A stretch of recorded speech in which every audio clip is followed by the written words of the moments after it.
بعد مباراة المغرب ومالي انتشرت فيديوهات، تصريحات وغضب في كل مكان. مالي وحنا فينا يا السنغال، فينا يا الجزائر، فينا يا مصر، مالي وحنا.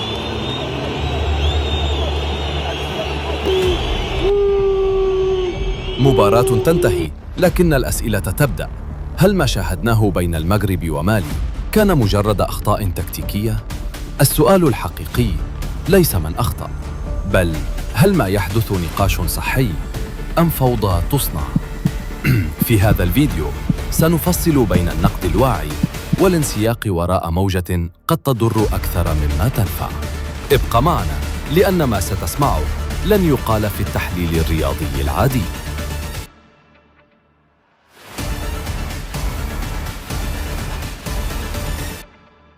لنكن واضحين منذ البداية.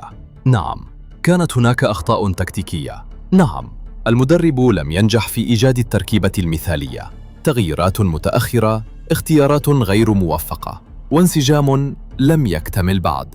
لكن ما نراه اليوم يتجاوز النقد، تشكيك في كل شيء، ضرب في صورة المنتخب، تشويه لسمعة تنظيم المغرب للبطولة.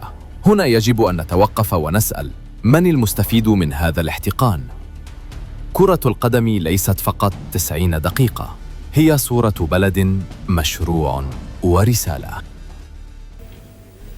إلى المغاربة اللي تنسمع بهم وعشت معهم وتنعرفهم هما المغاربة اليوم، راه ديك الساعتين ما تخلعناش. الفوضى الخلاقة لا تبدأ ببيان رسمي، بل تبدأ بفيديو، ثم تعليق، ثم غضب جماعي. يتم تضخيم الأخطاء، خلط النقد بالسخرية، ضرب الثقة في كل شيء، والنتيجة تشتيت الانتباه عن الهدف الأكبر، إنجاح التظاهرة وإضعاف اللحمة الجماهيرية.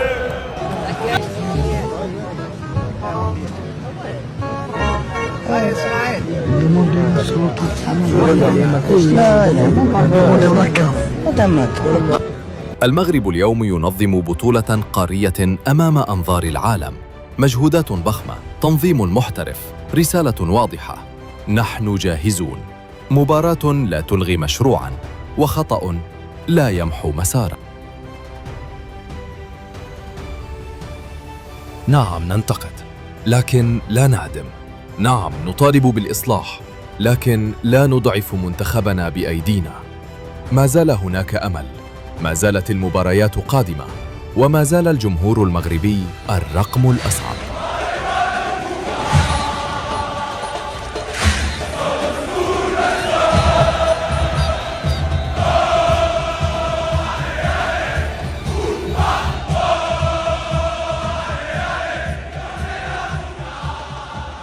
المنتخب يحتاج دعماً لا ضغطاً، ثقة لا تشكيكاً، وحدة لا انقساماً.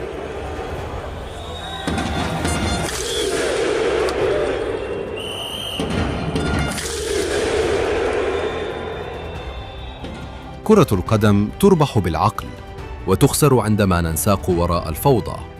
فلنختلف باحترام وننتقد بوعي، لكن نبقى متحدين من أجل المغرب.